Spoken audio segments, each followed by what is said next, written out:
Sebab ni saya sangat marah dalam bab ni. Salah satu selepas undi 18, apa yang saya nak buat adalah Akta Pendanaan Politik. Masa tu Kabinet berikan saya tanggungjawab untuk berunding untuk dapatkan Akta Pendanaan Politik. Dan kita dah nak siap dah. Dah nak bentangkan. Sebab ni dibentangkan pada Parlimen bulan Mac, syaratan berlaku. Kenapa Akta Pendanaan Politik ni sangat penting? Kerana di Malaysia pada hari ni bro, kalau kamu bukan seorang tycoon, kamu boleh beli parti-parti. Mungkin tak boleh beli secara direct bawah nama kamu. Tapi yalah, mungkin parti pembangkang kamu kasih sikit, yang kerajaan kamu kasih lebih. Sesiapa yang menang, kamu yang menang. Bukan itu saja. Kalau negara luar nak beli, itu adalah perkara yang dibenarkan kerana kita tidak ada Akta Pendanaan Politik. Maksudnya, kerisauan saya, tidak kira siapa pun yang menang, akhirnya pemimpin politik, parti politik terhutang budi hanya kepada satu ke dua orang. Untuk saya kata bahawa mereka ni tidak dibenarkan untuk menyumbang langsung, itu pun tidak adil. Sistem negara maju pun mereka boleh menyumbang. Tetapi dengan Akta Pendanaan Politik, ia lebih transparent, ia lebih adil. Kontrak-kontrak tidak boleh diagihkan berdasarkan kepada kenalan semata-mata. Sebab itu sistem tu penting. Kerana kalau sistem tu tak ada, saya beri contoh. Sebelum ni bila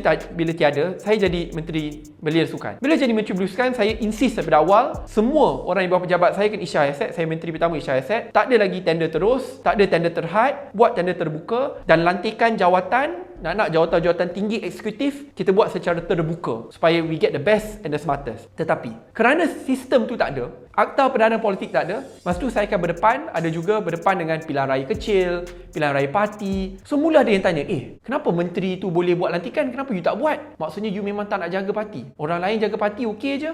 Tu mulalah orang nak minta kontrak. Taklah kontrak yang nak berikan ke orang yang tak pernah pun berjuang. Kita ni sampai hilang kerja, berikanlah dekat kita. Kalau tak ada sistem, saya nak jawab macam mana? Tapi kalau ada sistem, kata ini bukan tentang saya tak nak, tetapi sistem tu ada. Perundangan itu jelas. Akta Pendanaan Politik tu kata tidak boleh.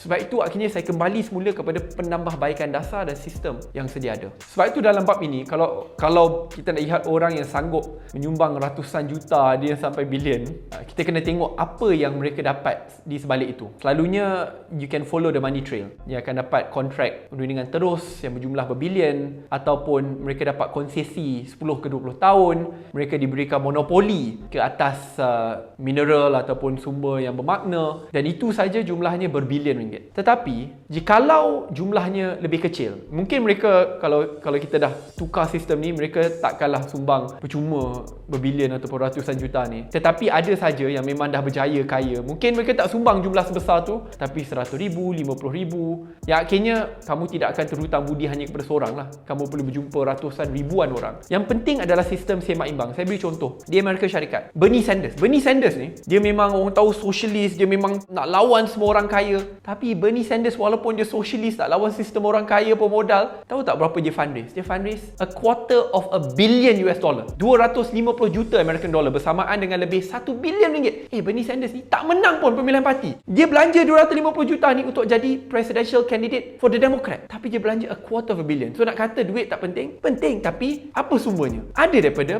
penyumbang-penyumbang yang besar, tetapi penyumbang besar tu tahu dasar dia, prinsip dia jelas. Pada masa yang sama, sumbangan besar tu pun taklah sebesar mana kerana majoriti penyumbang tetap datang daripada rakyat biasa, menyumbangkan $50, $100, $150. So the bulk datang daripada golongan rakyat marhin. Itulah sistem yang saya nak ada di Malaysia. Sebab tu bagi muda, kita tak boleh belanja mewah, tapi kita perlu berani berfikiran di luar kotak untuk kita bawa mesej kita keluar.